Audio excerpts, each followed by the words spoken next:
I want you to allow me speak from my heart. And I'm speaking from my heart. The issue of eliminating the teenage pregnancies and the child marriages is a reality. I happen to be a victim of them. In the tradition where I come from, having so many girls is being rich. The moment the parent sees breasts come out of a girl, that girl is ready for marriage. I happen to come from a family of about 48 children, and most of them were girls. Now, the girls, I am actually the third last born in the home. Now, when my other sisters grew up, I would see everybody getting married, and I would wonder what is happening.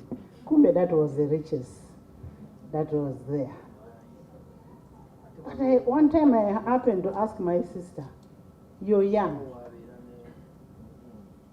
Why are you getting married?" My sister said, "You don't know what you're talking about." And I told her that you wait, you'll become my house girl. That's what I told my sister. "Why don't you go to school?" She said, "For you, you study if you want." So it reached my time. When it reached my time, I was going to P7. When I was going to P7, first of all, I was very brilliant. When I was in P1, I didn't go to nursery. P1, they took me to P3 because I was too clever for the class. P3, I studied there. I went to P5. So that is how young I was, that I jumped classes, but at the same time, you reach a class and somebody says, we want cows. Because for us, we are cattle keepers. I took off from home. I ran away from home and went and became a house girl. I went and became a house girl, stayed in some other people's home. And in those people's homes, at one time I said, "No, let me go and stay with one of my sisters." My sister's husband wanted to rape me. My belief was one, I must be the most educated in that home. And I thank God that I am.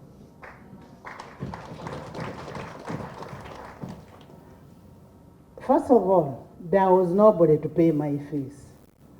I would work as unpaid house girl. When you talk about poverty, you need, first of all, to empower yourself and know what you want as a person. I started selling local brew as I was working as a house girl to pay for my fees. Work as a house girl, sell local brew, go to school, come back, and continue working. And when that happened, I finished my S4. I said, I thank God. But I continued. I did not stay in our home. They would only hear that she studied, and I studied. One of the causes of early marriages, child pregnancies, is an issue of parenting, where parents say, we want A, B, C, D. And of course that comes out of poverty. that because we have a girl, we can get out of poverty with this girl. But it also comes back to you, the girl, to know what you want in life. It comes back to you. I refused, I said I will not. My father rejected me and said I was not his kid. And I said, it's okay. Time will come when you'll know that you're my father. He only accepted that I was his kid now when I was working. When I was working. So I educated myself from primary to university.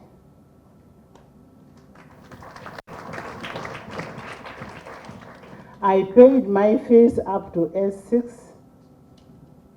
Now it is from S6 that I went to Centenary Bank to look for a job. I said there is no man that can lie in me and say that let me give you money. This man of the Chemaswets here. There is no man. I went and became a cleaner in the Centenary Bank. I was with that young lady there. I became a cleaner, we were together. I had not finished, we were on vacation. At least for her, she had joined university. Me, I was on vacation. But I had to prove myself that I can work. But because of the hard work, because of the commitment I had, I was made a cashier. But when I was made a cashier, peer groups are also not good. We had a peer group of her. They pulled me into a group. Then they said, maybe we are not women. She was actually a champion. He said, it seems you are not a woman. But before that, when I went and visited one of my relatives arranged somebody to rape me. But when that arrangement was done, I hit the man, and I think he'll never forget for his life. You know, hitting somebody until somebody bleeds, and I took off. That was the last time they saw me in their home. But when we went into these peer groups of the Naigagas, then we said, but let's also try. Maybe we are not women. First of all, we were already working. That's one good thing. We were working, though I was not 18, but we were working. I was 16, I was about 17. So we said, let's try.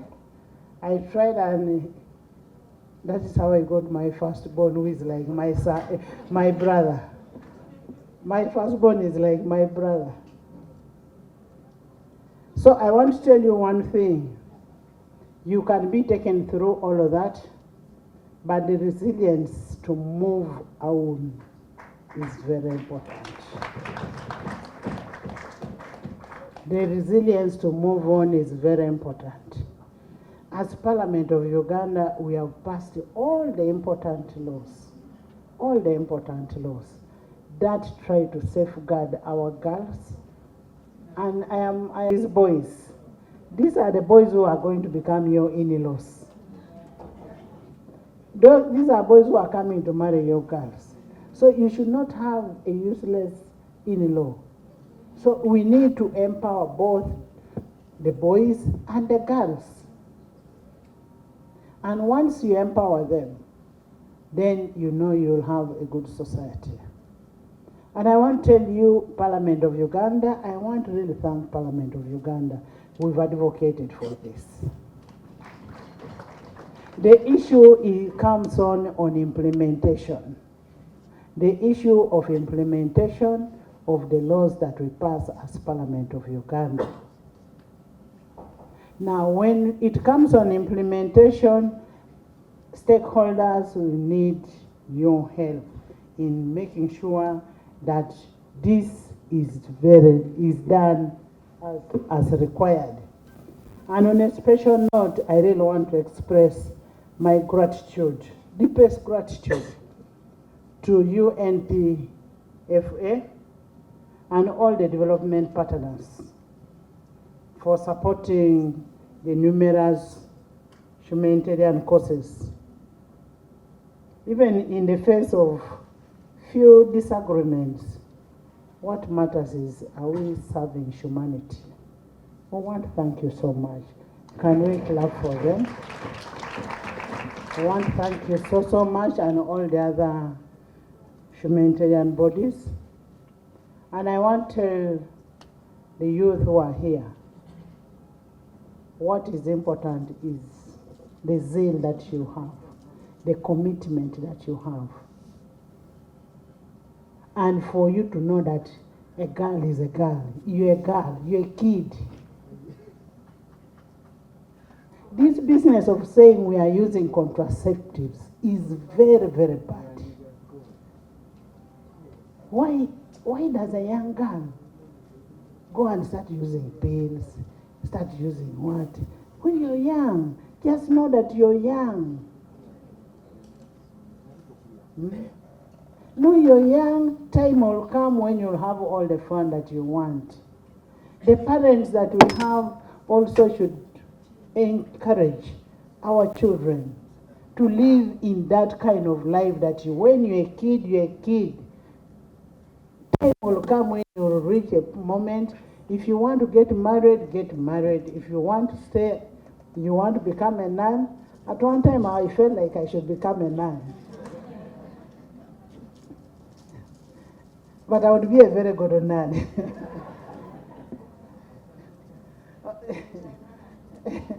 No, but I would have missed the Walongo. As we go out there to encourage our children, our youth, on ensuring that there is no teenage pregnancies, we want to eliminate it. We want to create this awareness, first to the population, to the parents. You find a parent leaving a kid to leave home at around 8, 9, 10. You'll find a man on the road, unarranged pregnancies. A man on the road uses this girl. At the end of the day, we have the pregnancy with young girls. But if you're a parent at home, if you're a responsible parent, and you know parenting is important, why don't you make sure that your kids are always home? And this business of you making sure that these kids share rooms.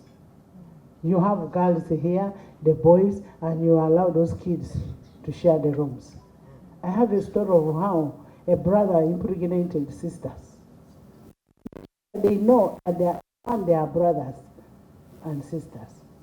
For them to do anything wrong is incest. So we have that problem, and what is important, that we need to do a lot of education, create awareness to these people. We as Parliament, we may not go on the implementation, but we need to go outside there and educate our people and tell our people that, look here, you're missing a lot. Maybe that is going to be the speaker of tomorrow. If I had allowed what my people wanted me to be, I wouldn't be what I am today. And I am proud of it. And I want to assure the forum, plus WOPA, and the child protection, that we can do whatever it takes. If you want me to move with you people from region to region, talking about early pregnancies, we will do it. And to show you that I have a passion for girl child, in my school, I have sponsored 100 girls, and they are studying for free. I provide them from the smallest thing. Smallest, I buy them pads, sneakers, everything, for them not to go through what some of us went through. And as leaders, I want you to get a heart of helping these girls. Develop a heart of helping these girls. Even if you don't help them with the money or whatever, talk to them, encourage them, assure them that life is not cast on stone. Tomorrow you'll be a better person, maybe even better than me. But I want to tell you, this is a very, very touching story. I think it is the first time I'm saying it out. I have not told you all. I have not told you all.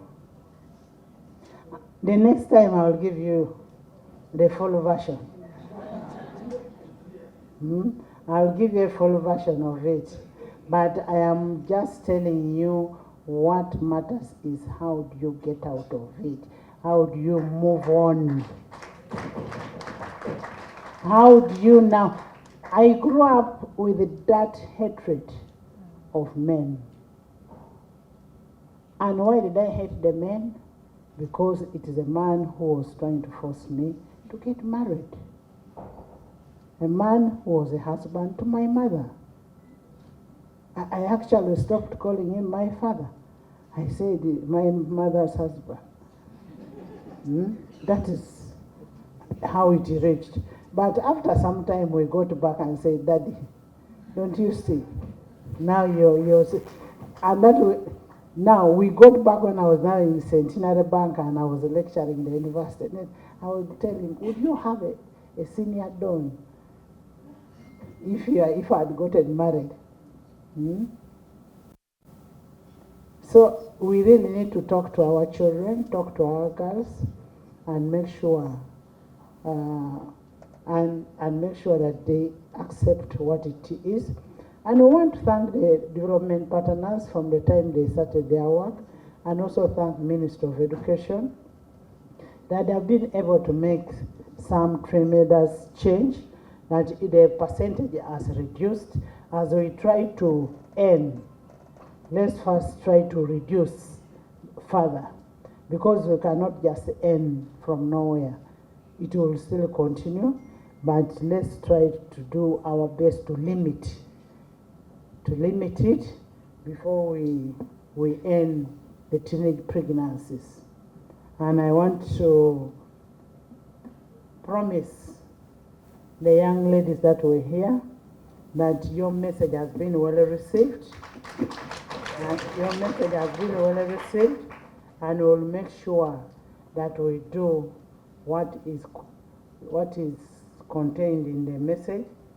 And as Parliament of Uganda, you have our unwavering support towards ending teenage pregnancy. We'll do our best to create awareness. I want all of you, when you go, wherever you go, whether you go on TV, the same way you create awareness of why you should be voted in, is the same way you should create awareness of the girl child, of how we should eliminate teenage pregnancies. First of all, it makes them die. You get a girl. My mother was married at 13 years. 13. A girl cannot give birth at that age. Especially the children of these days. Maybe those traditional local people those days.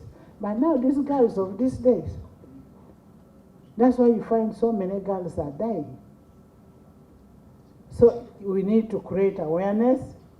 We need to visit schools. Talk to these girls at schools. Have counseling. Have a girl-to-girl talk. have, especially if Honorable Akol went and said, I want to have talked with the girls and say, I am your parent.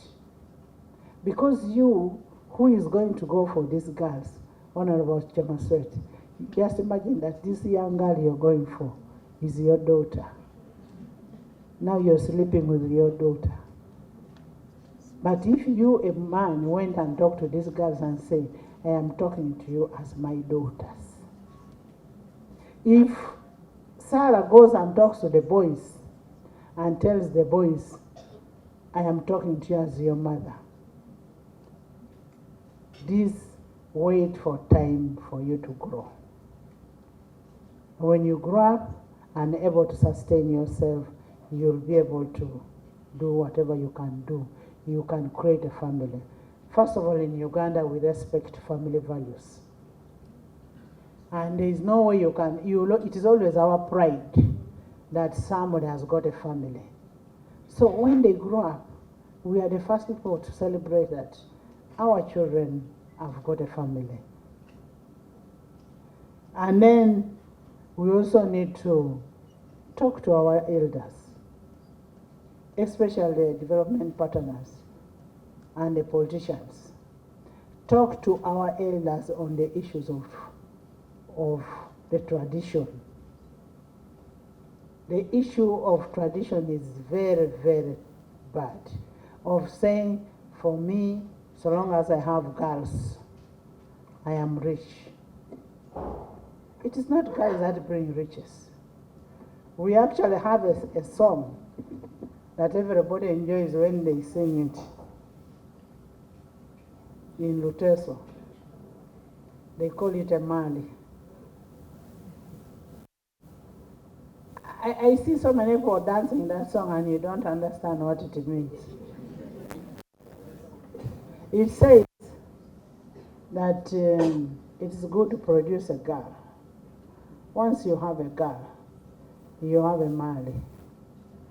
You have a girl can bring you gomas, a girl can bring you wealth, a girl can bring. So for them, it's about girls bringing wealth in the society.